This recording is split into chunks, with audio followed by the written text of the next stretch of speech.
Saudara-saudari terkasih, apakah saudara sudah memulai hari ini dengan penuh sukacita dan punya niat untuk berbuat baik meskipun kecil?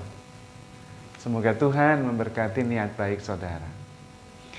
Hari ini saya ingin mengajak kita semua merenungkan tentang berbagai macam pribadi yang berjumpa dengan Tuhan Yesus. Ada orang banyak yang selalu mengikuti Tuhan Yesus kemana dia pergi. Dan biasanya Tuhan Yesus mengajar. Tuhan Yesus juga kemudian memberi mereka makan. Karena mereka seperti domba yang tanpa gembala. Ada orang seperti Kayafas yang ingin mencari kebenaran sebagai pemimpin imam-imam besar di Israel. Ada orang-orang Farisi yang terus-menerus melawan Tuhan Yesus, merasa dirinya mengetahui lebih banyak dan posisinya sebagai ahli di bidang Taurat merasa terancam oleh Yesus yang bukan dari golongan Farisi, bahkan dari orang kebanyakan hanya anak tukang kayu dari Nazaret, bukan dari Yerusalem, ibu kota besar itu. Tetapi ada juga seperti para rasul yang setiap hari, siang dan malam selalu bersama-sama dengan Tuhan Yesus. Dan ada juga seperti Maria Magdalena. Kita akan melihat karakter-karakter mereka dan belajar. Paling tidak kita bisa mengerti, saya kira-kira menjadi pribadi yang masuk golongan yang mana. Itu juga penting. Dan kemudian kita bisa belajar bagaimana sebaiknya sebagai murid Kristus. Orang banyak biasanya datang kepada Tuhan Yesus karena ingin sesuatu. Ingin mendapatkan pengajaran, ingin mendapatkan kesembuhan, ingin mendapatkan rasa aman. Mereka datang kepada Tuhan Yesus. Jadi awalnya adalah dorongan untuk memenuhi kebutuhannya sendiri. Memang ada juga yang sungguh-sungguh kemudian percaya kepada Tuhan Yesus. Tetapi kebanyakan mereka ingin belajar dari Tuhan Yesus dan mendapatkan sesuatu dari yang mereka harapkan. Dan ini terbukti ketika situasi berubah, mereka justru meneriakkan kata-kata yang melawan Tuhan Yesus. Salibkanlah dia. Orang banyak ini mengikuti Tuhan Yesus karena motivasi pribadinya. Mungkin ada yang kemudian melangkah lebih jauh dan kemudian percaya, tetapi kebanyakan tidak. Ketika kebutuhan mereka dirasa tidak terpenuhi, bahkan kemudian Yesus nampaknya tidak populer, mereka menolak Yesus. Kita mungkin tidak di situ, tetapi mungkin juga kita datang kepada Yesus karena kepentingan-kepentingan pribadi kita. Ada yang begitu. Kita tidak tahu, kita sendiri yang bisa mengerti. Kalau seperti Farisi saya kira tidak. Karena kita tidak akan melawan Tuhan Yesus. Terutama kita para pengikutnya. Nah, yang perlu kita belajar dari para rasul. Para rasul ini meninggalkan segala sesuatu dan mengikuti Yesus. Tinggal bersama, melihat, mendengar, dan kemudian juga bahkan mengalami peristiwa-peristiwa itu bersama. Kalau Andreas misalnya meninggalkan perahu dan bapaknya mengikuti Yesus. Simon, Petrus bahkan meninggalkan istrinya. Tentu bukan meninggalkan terus-menerus, tapi kadang-kadang kembali. Tapi kebanyakan waktunya dia habiskan bersama dengan Tuhan. Dan mereka ini adalah orang-orang yang sungguh-sungguh menjadi rasul. Tetapi ada orang yang seperti Maria Magdalena. Orang yang sungguh-sungguh berjumpa dengan Tuhan Yesus dan jatuh cinta kepadanya.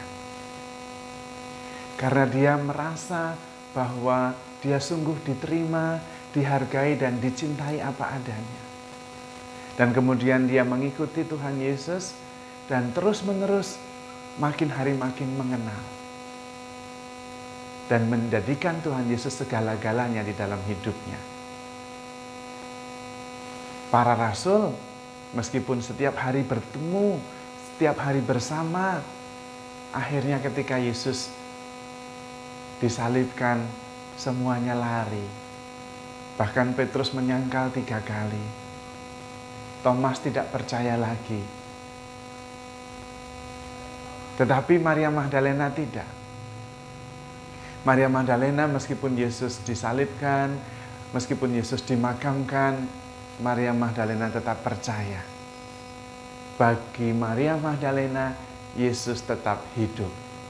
Karena itu, pagi-pagi buta pada hari Minggu, masih gelap, Maria Magdalena pergi ke makam Yesus sendirian. Yang lain sudah tidak tahu kemana. Bagi Maria Magdalena, Yesus mati disalibkan, Yesus dikuburkan, terserah. Karena baginya Yesus tetap hidup.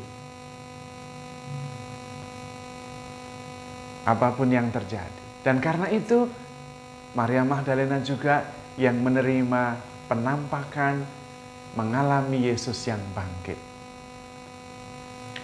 Maria Magdalena lah pribadi pertama, orang pertama yang menjadi saksi kebangkitan. Karena mengalami sendiri Yesus yang hidup. Dan peristiwa kebangkitan adalah peristiwa yang sangat pribadi. Peristiwa kebangkitan hanya dialami oleh orang-orang yang mempunyai relasi pribadi yang sangat dekat. Dan hanya orang yang mengalami pengalaman kebangkitan yang bisa menjadi saksi-saksi kebangkitan. Para rasul memang akhirnya juga mengalami Yesus yang bangkit. Yesus menampakkan diri kepada mereka. Karena mereka juga mempunyai relasi yang sangat dekat. Dan saudara-saudari yang terkasih, pengalaman utama yang paling penting adalah perjumpaan dengan Yesus yang bangkit dan hidup nyata di dalam hidup kita. Kemudian dari situ kita bisa menjadi saksi kebangkitan. Kalau kita tidak pernah mengalami, tidak pernah berjumpa dengan Yesus yang sudah bangkit dan sungguh hidup di dalam diri kita, kita tidak bisa menjadi saksi-saksi Kristus. Karena kita tidak mengalaminya sendiri. Mungkin kita percaya kepada Tuhan Yesus berdasarkan ajaran para katekis. Mungkin kita percaya kepada Tuhan Yesus karena renungan Romo. Tidak ada salahnya. Tetapi kita diminta percaya kepada Tuhan Yesus karena kita mengalami sendiri bahwa Yesus bangkit dan sungguh hidup di dalam diri kita. Yesus peduli ketika kita jatuh. Yesus mengerti ketika kita sedih. Yesus menjawab ketika kita berdoa. Dan kita percaya penuh dengan sabdanya. Ketika kita mengalami kesulitan, kita berseru kepada Tuhan Yesus. Ketika ingin mendapatkan sesuatu, kita meminta kepada Tuhan Yesus dan percaya kepadanya. Dan mengalami bahwa Yesus sungguh hidup. Memang kebangkitan tentu lebih baik menurut kita. Kalau sifatnya itu umum, megah, luar biasa, hebat, maka lebih mudah kita percaya. Misalnya di alun-alun yang besar, dengan banyak orang, lalu Yesus turun dari langit dengan segala kemegahannya, lalu semua orang berlutut. Wah, itu kan tentu lebih mudah untuk percaya kepada Yesus yang bangkit dan hidup. Sayangnya tidak begitu. Karena memang itulah dibutuhkan iman.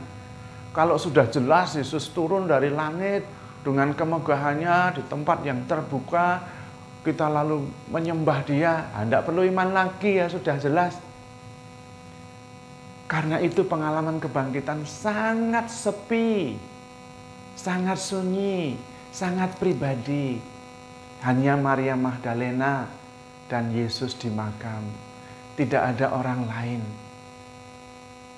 Bisa jadi orang tidak percaya ketika kita mengatakan bahwa saya telah berjumpa dengan Yesus yang hidup. Tidak ada saksi. Tetapi justru itulah kita yang diminta menjadi saksi karena iman.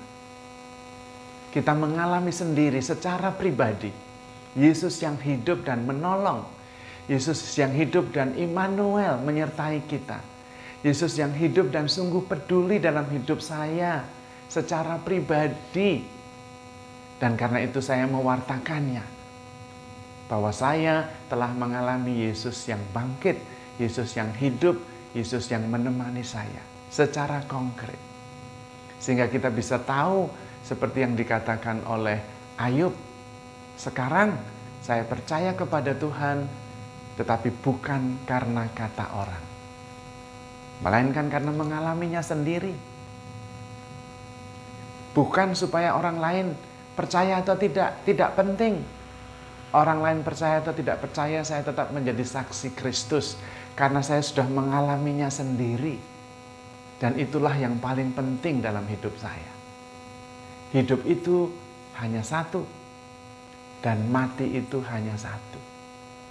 Kalau kita mengerti ini, tidak banyak hal yang sungguh penting. Yang sungguh penting adalah berjumpa dengan Yesus, mengalami Yesus yang hidup. Karena kemudian kita tidak hanya mempunyai satu hidup saja dan satu mati saja, tetapi mempunyai satu hidup yang kekal.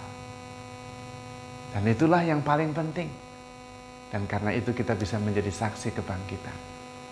Kira-kira kita termasuk golongan murid yang mana? Yang datang karena mempunyai keinginan sesuatu, kebutuhan tertentu, atau sungguh-sungguh menjadikan Yesus adalah pusat hidup. Saya memikirkannya, saya merindukannya, saya sering bersama Dia. Bahkan tidur pun bersama Tuhan. Atau saya seperti Maria Magdalena yang mengalami Yesus yang sungguh hidup dalam diri saya. Dan karena itu saya mempunyai kehidupan yang kekal sekarang juga. Dan karena itu memberi kesaksian, tidak peduli orang percaya atau tidak percaya. Karena bagi saya, Yesus sungguh hidup. Sungguh mencintai saya. Dan hidup saya sudah sempurna. Penuh, utuh, tidak perlu apa-apa lagi. Tinggal memberi kesaksian betapa indahnya kehidupan ini. Betapa kita sangat dikasihi Tuhan. Dan betapa Tuhan sungguh hidup dan peduli menyertai kita sampai akhir zaman. Maka para murid Kristus, handle yourself with care because you are loved. Tuhan memberkati.